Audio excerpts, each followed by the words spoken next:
for having me here. Today I'll be talking to you about my thesis titled Ownership Structure, Ownership Concentration and Stock Liquidity. And before formally kick off my presentation, I would like to pay homage to a few personalities who has some sort of direct or indirect contribution in making me able to complete this thesis. First of all, I would like to pay tribute to my own supervisor, Dr. Shah. He always helped me, he motivated me, he never let me down whenever I felt that I won't make it. He raised me from the ashes. I won't be wrong if I say like that. Secondly, I would like to mention the names of Dr. Numan and Dr. Rahman. Before joining Imsciences as a student of MS, I was totally blunt about, dumb about, the research. I have no idea of how to conduct the research, how to write literature review, how to be systematic, how to be critical, how to even to read a research paper. It was Dr. Numan who helped us a lot, who taught us in a really good way and made us able to conduct a formal and a better thesis. The second name I would like to mention is Dr. Rahman. Well, before joining Imsciences as an MS student, I was even unaware of some basic statistics like coefficients, interpretation of betas and these things.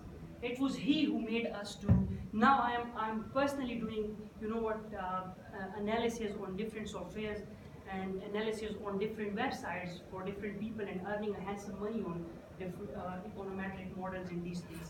So thanks to these two personalities. So let's start formal. First of all, let's split down the topic into three different, broader titles.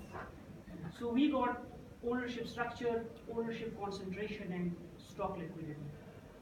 What basically is ownership structure?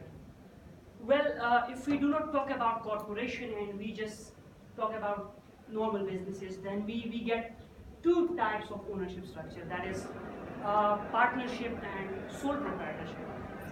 But when we go towards the corporation sector, this ownership structure takes many faces, it takes many forms, like for instance, internal ownership in the hands of managers, ownership in the hands of directors, ownership in the hands of executives and non-executives. In this study, I'll be considering some important ownership structures. The second most important subtitle is ownership concentration. Well, as you all know, concentration means congregation, cluster, mass. What is ownership concentration? Ownership concentration is the congregation of a huge bunch of shares within the single hands. We call those individual hands as block holders. Researchers says that, previous studies says that ownership concentration include the block holders, and block holders are those who have more than 5% of the total shares. Last, stock liquidity. What is stock liquidity? When we deal with financial management, when we deal with studies in finance, we normally heard this word of, liquidity. If we go back to the Keynesian economics, John Maynard Keynes explained the liquidity as an asset will be considered as a liquid asset if it can be easily realized in a shorter time without losing, without losing the price. And if we talk about stock liquidity, O'Hara explained about stock liquidity. He defined stock liquidity as the stock market where traders can easily buy and sell their shares without the excessive decrease in the prices of shares. Similarly, we can refer to Black, the same Black who is famous for Black-Scholes model. He explained stock liquidity into different dimensions, into broader dimension. One is the width, and the second is the depth. He explained width as the bid-ask spread that different investors and owners offer for certain shares. While when we talk about the depth is actually the number of shares that are traded on a specific bid-ask spread. So I think I have made the ground plain for the purpose of this study now. After explaining these three subtitles of the overall, the larger, the broader title. So what is basically the purpose of this study? The purpose of this study is to investigate how different types of ownership affect stock liquidity. Whether there are some differences in the behavior of owners in different owners in the stock market, or they equally behave in the stock market. Whether all of them are active traders, or there are some ownership structures who have a comatose response in the stock market. So today we will be talking about how different types of ownership affect stock liquidity. Coming towards the objectives. We will be focusing on two broader objectives. The study is following these two broader objectives. The first objective is to identify change in stock liquidity due to change in the ownership structure. How change in ownership structure affects stock liquidity. And the second objective is to find out how ownership concentration affects stock liquidity. Whether there is, change in stock liquidity due to the change in the ownership structure. Sorry, the ownership concentration. Coming towards the scope of the study.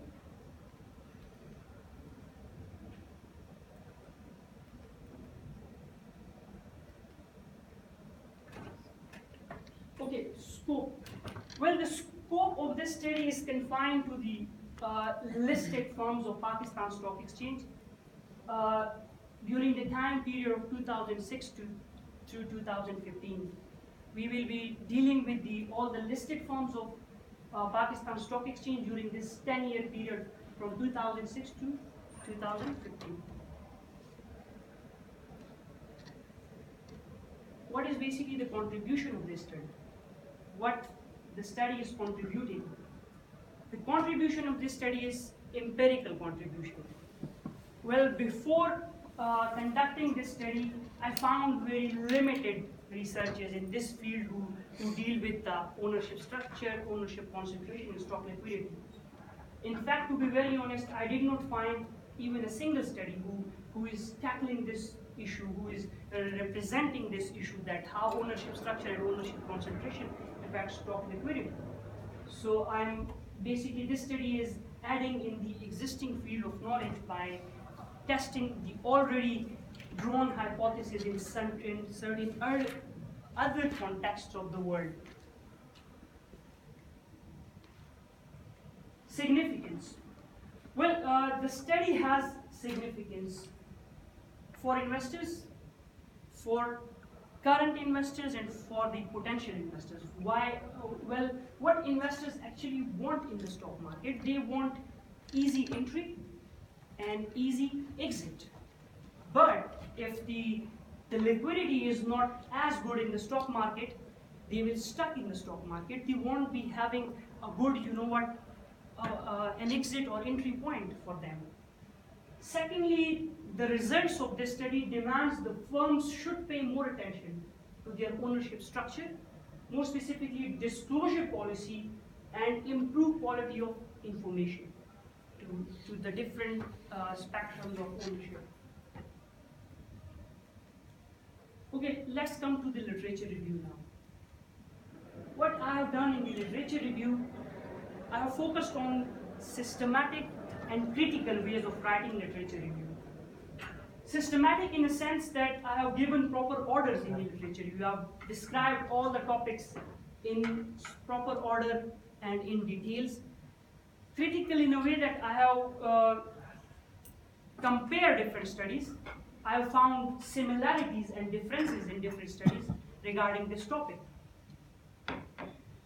Lastly, I have focused on two broader theories. Well, we need some theoretical framework for our study. We need some theories that covers like umbrella of the whole study. So we got two theories, agency theory and efficient market hypothesis. Whenever we talk about ownership and we do not touch agency theory, it would be an unwise decision. How agency theory is important in this topic? Well, agency theory talks about the agent and principal relationship. Whenever the owners and the hands who control something differs, there always some conflicts arises in a situation. So here, when we talk about ownership, we can say that internal and external owners have different types of information, have different levels of information. Internal owners have normally more informed than the external owners. So does this thing affect stock liquidity, the level of information? And secondly, what about the adverse selection? Higher level of information with the insider owners may lead to the adverse selection problem or not. And whether this adverse selection leads towards the decline in the stock liquidity or improve the stock liquidity. So coming towards some important papers, excuse me.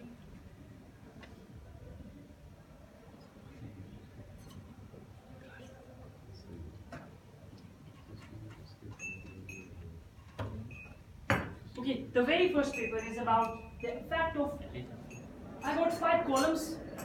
The first column deals about the title, authors and year of publication. Second column is about the purpose of the research study and any theories influencing the author's work. Third column is about methodology and or methods used, variables, region and data. Fourth column is about key findings from the research study, and lastly about the author's recommendation in that specific paper. First about the title. The effect of ownership structure on market liquidity. Evidence from the London Stock Exchange. Well, you can call this paper as my base paper because I have replicating this work of Iskandrani. He has done PhD in London University and has published this paper about the stock market liquidity. What is actually the purpose of this study? The study